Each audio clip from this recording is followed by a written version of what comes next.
हाँ जी, part one में हमने ये बात की थी कि जो पीएचपी के जो सिंटैक्स है वो ऑलमोस्ट सेम है, लेकिन जो डिफरेंसेस हैं उसमें हमने 3 डिफरेंसेस की बात की थी। एक तो ये कि हम इसमें ब्लॉक डिफरेंट तरीके से बना सकते हैं। दूसरा मैंने बताया था कि इसमें जो एल्स इफ है वो हम इकट्ठा एक कीवर्ड के तौर पे लिखते हैं। तीसरा आपसे मैंने ये बात की है कि जो इफ़ के अंदर कंडीशनल पार्ट है वो यहाँ पे रिलेशनल ऑपरेटर और इक्वालिटी ऑपरेटर के अलावा आप यहाँ पे कोई भी जो वैल्यू है वो यूज़ कर सकते हैं। वो वैल्यू चाहे लिटरल हो, इनके हार्ड कोड की हो, या आपने किसी वेरिएबल का नाम लिखा हो, और वो कैसे वैल्यूड होती है वो आपको मैंने काफ़ी डिटेल में बताया कि कैसे वैल्यूड होती है। इस पार्ट में मैं आपको 2 ऑपरेटर से इंट्रोड्यूस करवाना चाह रहा हूँ क्योंकि वो भी काफ़ी ज़्यादा इंपॉर्टेंट है। वो क्या है, उसको करने के लिए हम कोड को थोड़ा सा सिंप्लीफाई कर लेते हैं। जैसे फॉर एग्जाम्पल हमें जो है वो इस कोड की भी ज़रूरत नहीं है, ठीक है, इसको भी जो है वो स्किप कर देते हैं, ठीक है। और ये जो हमारे पास नंबर है, एक ऑपरेटर से कहते हैं ट्रिपल इक्वल टू ऑपरेटर। तो पहले देखते हैं कि जब हम 2 वैल्यूज़ को कंपेयर करते हैं ना डबल इक्वल टू के साथ, देखें डबल इक्वल टू के साथ वो जो इंटरप्रेटर है वो आपकी वैल्यू को कंपेयर करता है, डेटा टाइप को कंपेयर नहीं करता। अगर वैल्यू के लिहाज से दोनों ऑपरेंड इक्वल हैं तो वो ट्रू जनरेट करता है। फॉर एग्जांपल अगर मैं यहाँ पे एक को 10 एक इंटीजर में लिख दूँ और दूसरा जो 10 है वो मैं स्ट्रिंग में लिख दूँ, तो आल्दो कि ये डेटा टाइप के लिहाज से मुख्तलिफ हैं, लेकिन अगर मैं इन दोनों को डबल इक्वल टू से कंपेयर करूँगा तो वो क्या करेगा, ऑटोमेटिकली इसको कास्ट करके, ये मैंने आपको जो इम्प्लिसिट टाइप कन्वर्जन है वहाँ पे आपको मैंने ये डिटेल में बताया था कि कास्टिंग इसकी कैसे होती है और कौन सी टाइप में होती है। तो इसको कन्वर्ट करेगा नंबर में और वो दोनों को देखेगा कि वो इक्वल है तो ये ट्रू जनरेट कर देगा। जैसे फॉर एग्जाम्पल अगर आप इसकी आउटपुट आके देखें तो यहाँ पे सिंटैक्स एरर क्यों आ रहा है भाई, syntax error unexpected end of the file. अच्छा, हमने यहाँ पे कोई गड़बड़ की है, इसको क्या गड़बड़ है भाई, अच्छा सॉरी, ये ब्लॉक हमने लगाया है लेकिन हमने एंड इफ नहीं लिखा, तो हम अपने नॉर्मल इफ के ब्लॉक के ऊपर चले जाते हैं। तो देखें बोथ नंबर्स आर इक्वल ही मैसेज जो है वो प्रिंट हो रहा है। सम टाइम हमें ज़रूरत पड़ती है कि हम अपने ऑपरेंड्स को सिर्फ वैल्यू के लिहाज से नहीं बल्कि डेटा टाइप के लिहाज से भी कंपेयर करना चाह रहे होते हैं। तो देखें उस केस में आप यहाँ पे triple equal to operator use कर लिया करें। तो ट्रिपल इक्वल टू ऑपरेटर क्या करता है, ये दोनों ऑपरेंड्स की वैल्यू को प्लस डेटा टाइप को भी चेक करता है। जैसे इस केस में देखें क्योंकि उनकी वैल्यू तो सेम है लेकिन डेटा टाइप मुख्तलिफ है, तो इस केस में ये फॉल्स जनरेट करेगा। तो देखें ये जो मैसेज प्रिंट हो रहा था ये अब इस केस में प्रिंट नहीं हो रहा। तो खैर ये ट्रिपल इक्वल टू का ऑपरेटर है। इसके अलावा इसको भी खत्म कर दें, अभी हमें इसकी भी जरूरत नहीं है। अच्छा, इसके अलावा एक और ऑपरेटर है, यानी कि यहाँ पे हमने बात की है ट्रिपल इक्वल टू ऑपरेटर क्या चीज़ है। इसके अलावा एक और ऑपरेटर है, उसे कहते हैं नल कोएसिंग ऑपरेटर। ये क्या चीज़ है, लेकिन ये लिखते हैं डबल इक्वल टू के साथ है, लेकिन इसको मतलब ये काम कैसे करता है इसके लिए मैं आपको छोटी सी एग्जांपल दे के पहले बताता हूँ, फिर आपको ये जो ऑपरेटर का इस्तेमाल है ये ज़्यादा वाज़ेह होगा, ठीक है, वरना जो है वो बात जो है वो पूरी नहीं होगी तो वो इनकम्प्लीट रह जाएगी। आप समझे कि एक वेबसाइट है, उसमें एक उस वेबसाइट का स्टैंडर्ड थीम है और एक जो यूज़र है ना उसको भी परमिशन है कि वो अपनी वेबसाइट का जो थीम है वो चेंज कर ले, ठीक है। तो हम क्या कह सकते हैं, हम कह सकते हैं कि फॉर एग्जांपल जो तो हमारा एक कांस्टेंट डिफाइन कर लेते हैं, फॉर एग्जांपल कि जो वेबसाइट का स्टैंडर्ड जो थीम है ना वो क्या है, स्टैंडर्ड थीम है जी, फॉर एग्जांपल कुछ भी थीम का नाम रख कहते हैं, for example standard theme is green and white. Website का कोई थीम है, उसका नाम हमने अपनी तरफ से अज्यूम कर लिया कि उसका कुछ नाम इस तरीके से है। और जो साइट का थीम यानी कि जो वेबसाइट का थीम यूज़र को दिखाना है, लेट्स से हम कहते हैं कि वो हम उसको साइट थीम के एक वेरिएबल में रख लेते हैं कि जो साइट थीम है ना वो लेट्स से कि इस वक्त अभी डिफाइंड नहीं है, हम अभी देखते हैं कि क्या उसको डिफाइन करना है। इसी तरह जो हर जो यूज़र है वो अपनी मर्जी का थीम भी चेंज कर सकता है। फ़र्ज़ करें कि जो यूज़र का थीम है ना उसको हम अलग वेरिएबल में रख लेते हैं कि इस यूज़र ने क्या थीम अप्लाई किया हुआ है, इस यूज़र ने अप्लाई किया हुआ है, अभी इस यूज़र ने माय कस्टम थीम, उसने कुछ इस किस्म का इसका नाम रखा था, वो इस तरीके से डिफाइन किया हुआ है। अब हमने चूज़ ये करना है साइट थीम, यानी कि हम साइट थीम की वैल्यू सेट करना चाहते हैं यूज़र थीम में से या इसमें से, डिपेंडिंग ऑन कि यूज़र थीम सेट है कि नहीं।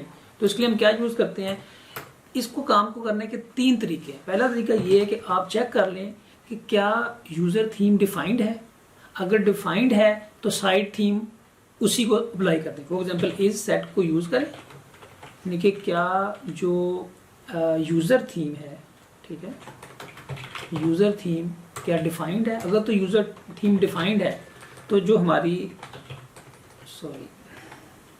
जो साइट का थीम है ना वो बराबर है जो भी यूज़र थीम जो है वो यूज़र ने सेट किया, क्योंकि हमने साइट थीम सेट करना है।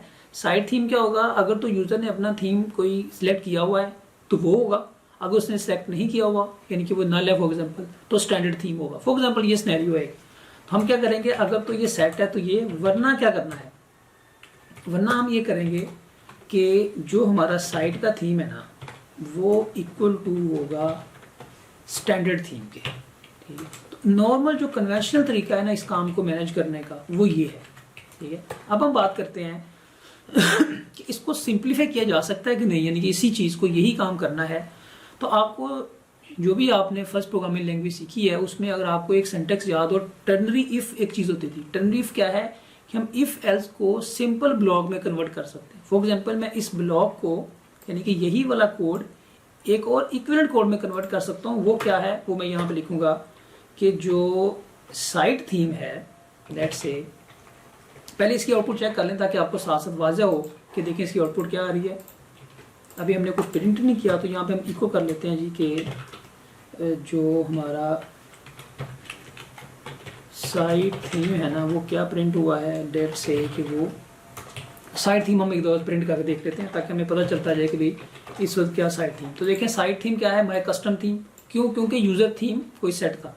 यहाँ पे अगर यूज़र अपना थीम ना सेट करे, फॉर एग्जांपल यूज़र जो है वो यहाँ पे लेट्स से कि यूज़र का जो थीम है इस केस में ये ना हो, यहाँ पे यूज़र थीम भी अभी सेलेक्ट ना हुआ तो बाय डिफ़ॉल्ट हम उसको नल से इनिशियलाइज कर देंगे। तो अब जाके देखें कि जो साइट थीम है वो क्या ऑटोमेटिकली अप्लाई हो गया, ग्रीन एंड वाइट, यानी कि स्टैंडर्ड थीम अप्लाई होगा। इस यानी कि 4 लाइनों के कोड को हम सिंगल लाइन में कैसे कन्वर्ट करते हैं, अगर आपको टर्नरी इफ का सेंटेक्स याद हो तो हम इसको, मैं यहाँ पे कमेंट कर देता हूँ आपकी सहूलत के लिए, मेथड 2 इसी कोड को लिखने का। वो क्या है, हम लिख सकते हैं कि भाई जो साइट थीम है ना,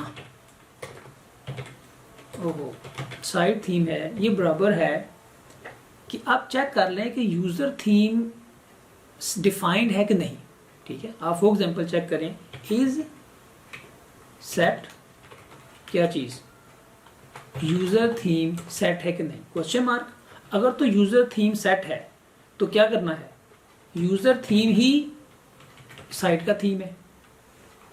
और अगर ये सेट नहीं है तो जो हमारा स्टैंडर्ड थीम है वो हमारा साइट का थीम है। यानी कि हमने काम वही किया है लेकिन जो टर्नरी इफ है उसके ज़रिए हम क्या करते हैं, ये क्वेश्चन मार्क लगाते हैं और अगर ये ट्रू हो तो ये चीज़ इधर रिटर्न हो जाएगी, अगर ये फॉल्स होगा तो स्टैंडर्ड थीम की वैल्यू यहाँ पे रिटर्न हो जाएगी। ये दूसरा मेथड हो गया। यानी कि इस केस में भी देखें अगर हम साइट थीम प्रिंट करें तो देखें बिल्कुल सही काम कर रहा है, ग्रीन एंड वाइट प्रिंट हो रहा है। और अगर यूज़र ने कोई थीम चूज़ किया हो, जैसे फॉर एग्जांपल यूज़र ने ये चूज़ किया हुआ है, तो इस केस में देखें ये बिल्कुल सही काम कर रहा है, हमारा कस्टम थीम प्रिंट हो रहा है। हमें इतनी अभी जो स्टोरी सुनाई है ना इसलिए सुनाई है कि आपको ये वाला ऑपरेटर समझा सकूँ जो नल कोएलेसिंग ऑपरेटर है, ये कैसे काम करता है। देखिए PHP में इस सेंटेक्स को और ज़्यादा आसान कर दिया है। वो कैसे, कि बजाय इसके कि आप इतना लेंथी सेंटेक्स लिखें, आप मेथड 3, अब मैं बात कर रहा हूँ PHP 7 की। मोस्ट ऑफ द कंसेप्ट जो मैं आपको पढ़ाता हूँ ना मैं PHP 7.4 को फॉलो करता हूँ, ठीक है। तो अगर कोई आपको, अगर आपका PHP का पुराना वर्जन है, कोई उसमें चीज़ ना चल रही हो तो आप PHP के वर्जन को अपडेट करके चलाएं तो वो उसमें चल जाएगी। बहुत सारी चीज़ें जो है वो वर्जन की वजह से भी जो है वो फ़र्क हो सकती हैं। मेथड 3 क्या है, मेथड 3 क्या है कि we can use this operator. ये ऑपरेटर क्या है, ये इस लाइन को और सिंप्लीफाई कर देता है। वो कैसे, हम कहेंगे कि भाई जो साइड थीम है ना वो इक्वल है किस चीज़ के, अगर तो यूज़र थीम डिफाइंड है, यानी कि हम कहेंगे कि for example user theme question mark, अगर तो ये सेट होगा तो ये खुद ही रिटर्न हो जाएगा, वरना हम कह देंगे कि भाई वरना जो स्टैंडर्ड थीम है